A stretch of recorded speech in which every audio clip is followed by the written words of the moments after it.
On patrol in what was once a healthy pine forest and the anchor of the local timber economy. This team is part of a 70-member militia trying to keep illegal loggers out of the hills that ring the small town of Chirán. After 4 years of raids, all that is left on some hills are remnants of what once stood here. When Al Jazeera came here a year ago, townspeople had kicked out the mayor and police and taken over the town themselves. It was their response to unchecked attacks that has left 20 people dead since 2010. There's no help from the government, so we have to look out for the village ourselves. Peace and tranquility for this community is all we want.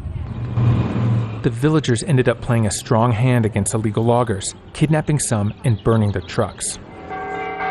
Like many communities across Mexico, the people of Chirán, a town of just 17,000, feel vulnerable to criminals and corrupt authorities, especially when elected officials meant to protect them abandon them, they say. For the past year, locals have been manning checkpoints like this one because they thought if they could keep criminals out, they could keep their community safe. But that hasn't always been the case. Earlier this month, 2 local men tending cattle were kidnapped, tortured, and killed.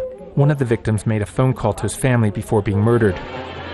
Townspeople think they were killed by men from a nearby village with connections to illegal loggers tied to criminal gangs.